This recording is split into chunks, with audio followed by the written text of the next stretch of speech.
Hello guys, my name is Philip and it's been 57 days now with NoFap, and today I want to talk about temptations to quit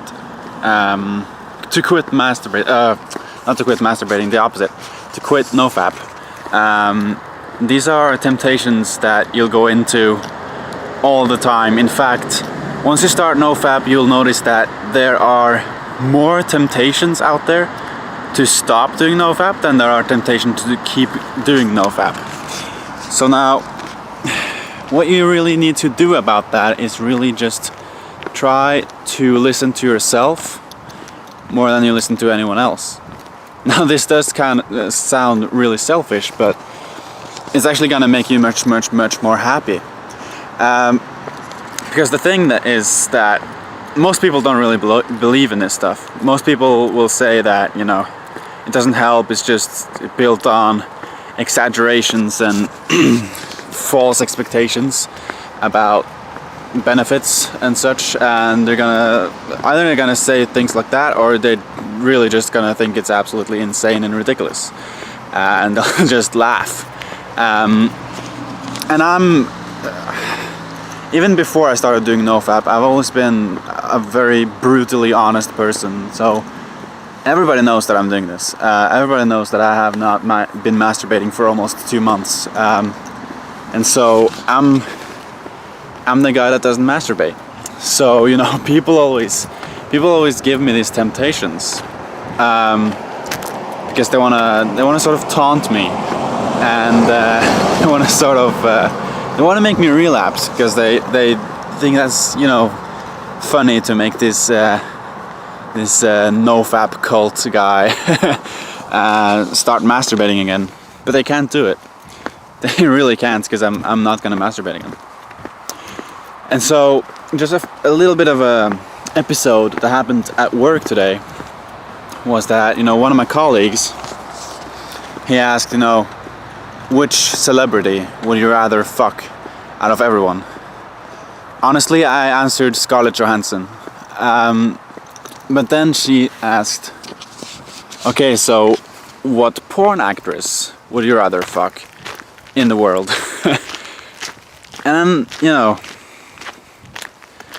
for me, you know, I haven't watched porn in half a year. I haven't masturbated in 2 months. So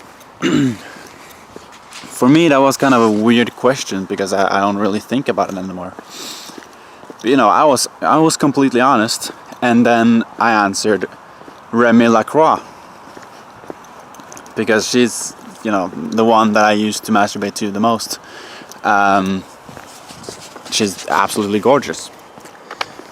And then he asked me to show me some pictures of her, so I had to Google her name and go and Google pictures, and then you know what pops up when you do that, and then show it to him. And this, well, if I was weak-minded, if I had little mental strength, this would have made me relapse, because I would think, well, damn, I kind of miss those days when I could just masturbate to these cute girls and come 3 times in one night.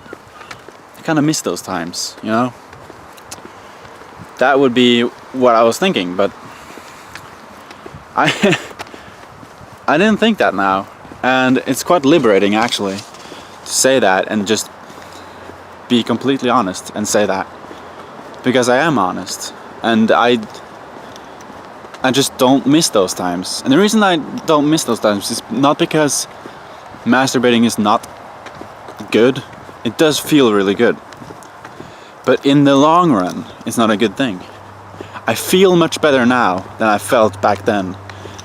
If I'm gonna describe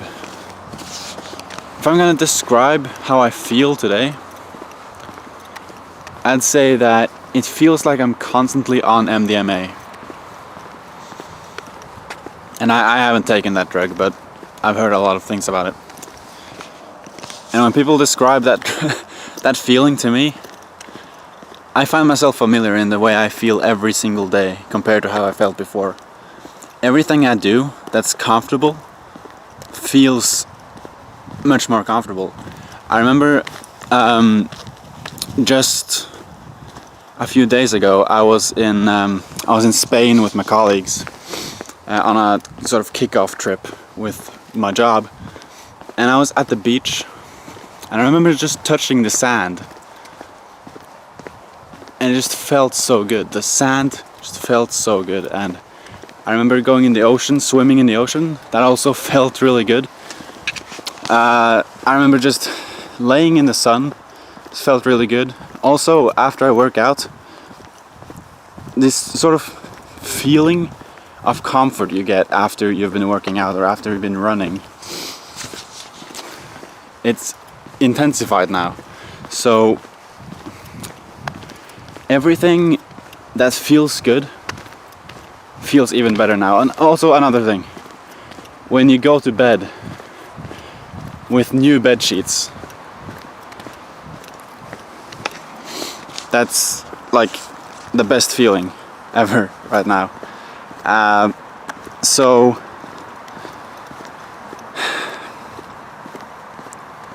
this is why I don't relapse, because whenever I get tempted to relapse, I just think, well, that would feel really good right there and then, but I feel better 24 hours a day by not doing that. So which one is worth it? Would I rather feel generally better for a lifetime, or would I feel ecstatic for 2 seconds? And you'll know the answer to that, and you'll know what not to do to actually feel better forever. And so that's just what I do. And that's really all I had to say for you guys today, and I'll see you in the next one.